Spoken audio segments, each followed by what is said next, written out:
नमस्कार dear friends, आज हम वेरियस इन्वेस्टमेंट एवेन्यूज़ और करंट इकोनॉमिक सिनेरियो के बारे में डिस्कस करेंगे। पहले हम 10 साल पहले चलते हैं। 2012 में हमारा जो रेपो रेट था इट वाज अराउंड 10%। 2014 में it was 8%। Gradual decreasing trend में रहा। 2018 अगस्त में 6.5% था। 2019 अगस्त में 5.40। ऐसे ग्रेजुअली डिक्रीज होते होते मार्च 2020 में वो 4.5% था, 4.40 था।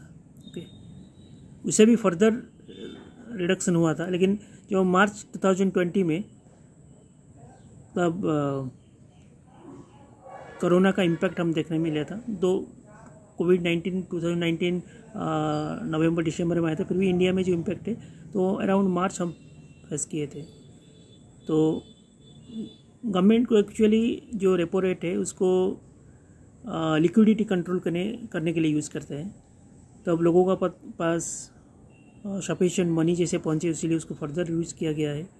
तो अराउंड मई 2020 रेपो रेट सबसे कम जो है वो 4% टच किया था। ओके, उसके बाद हम देखें तो धीरे धीरे जब मैंने इस सिचुएशन इम्प्रूव होने लगा तो गवर्नमेंट का भी इन्फ्लेशन कंट्रोल करना एक रिस्पॉन्सिबिलिटी रहता है। तो इन्फ्लेशन को कंट्रोल करने के लिए गवर्नमेंट ने रेट को इंक्रीज़ करना शुरू किया।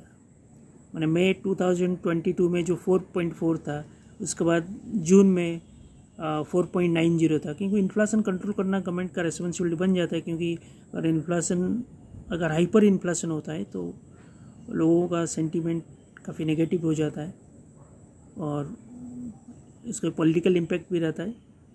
तो फर्दर वो इंक्रीज़ करते करते सितंबर 2020 में 5.90, देन 2020 टू दिसंबर तो 6.25, और उसके बाद हम देखें तो फरवरी 2023 में 6.50।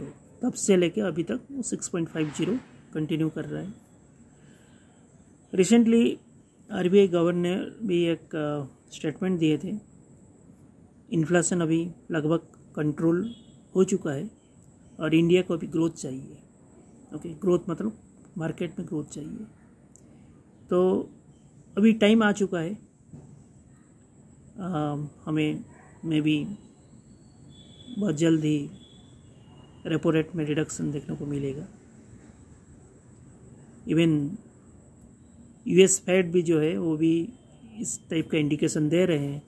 तो 2026 से रेपो रेट उनका जो मैंने मॉनिटरी रेट होता है, रेपो रेट है, तो उसको भी वो रिड्यूस करेंगे। एक्चुअली क्या होता है, जब रेपो रेट को डिक्रीज होना शुरू होता है उसका इम्पैक्ट ये रहता है। हमारा 2 मार्केट है, बड़े मार्केट मतलब एक स्टॉक मार्केट है, एक डेब्ट मार्केट है। डेब्ट मार्केट से कैपिटल मार्केट या स्टॉक मार्केट को मनी फ्लो होता है। तो उसका इंडिकेशन में मार्केट का ग्रोथ ज़्यादा होता है। ओके, क्योंकि मनी फ्लो जो अगर बढ़ेगा तो ओबियसली ग्रोथ भी ज़्यादा होता है।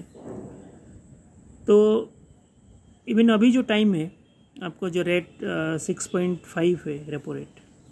अगर हम LIC का भी बात करें तो LIC का जो पेंशन प्लान है, इमीडिएट एन्युटी प्लान है, जीवन अक्षय 7, 60 ईयर एज में अगर एन्युटी में देखेंगे 60 ईयर एज में तो इट इज़ 6.48। आप देख सकते हैं काफ़ी सिमिलर है, 6.48 6.5 रेपो रेट है। तो हम ये उम्मीद करेंगे मे बी ये जो गारंटेड रेट आपको LIC दे रहा है, मे बी ये मैंने बहुत ज़्यादा दिन देना फिजिबल नहीं रहेगा और इसी रेट में ही हमें लेना पड़ेगा, या अगर आने वाले टाइम में भी इससे कम भी हो सकता है। तो ये मेरा पर्सनल ओपिनियन है। तो हम सोचते हैं ये जो टाइमिंग है मैंने एन्यूटी खरीदने का परफेक्ट टाइमिंग है, क्योंकि ये जो रेट आपका गारंटेड फॉर एवर है। अगर आप इस रेट में 6.48 में परचेस करते हैं, इमीडिएट 60 साल का अगर है तो इस रेट में आपका जब तक आप मैंने लाइफ रहेगा कंटिन्यू करेगा। और जॉइंट लाइफ लिए है तो आपको जॉइंट लाइफ को भी इसी रेट में मिलेगा। ओके, तो ठीक है, हम थोड़ा डिबेट कर रहे थे। तो अभी हम क्या देखेंगे, मार्केट का ग्रोथ। ओके, इसीलिए मैं बोल रहा हूँ अगर आपको इन्वेस्ट करना है, ये सही टाइम है मार्केट में अगर इन्वेस्ट करना है। आपका दिमाग में आएगा सर मार्केट तो काफ़ी वोलेटाइल है। इसके बारे में मैं एक बात बोलना चाहता हूँ, मार्केट अभी वोलेटाइल है लेकिन उतना ज़्यादा नहीं है जितना आप समझ रहे या सोच रहे। क्योंकि सबसे मार्केट वोलेटाइल था जब मार्केट का जो पी बोलते हैं, प्राइस अर्निंग रेशियो, एक टाइम था market P was around 36%। Okay, अभी जो करेंट मार्केट का पी है वो 23% पे है। ओके, तो मार्केट का पी जब 30 से ज़्यादा हो जाता है हम बोलते हैं तो मार्केट इज़ एक्सट्रीमली वोलेटाइल।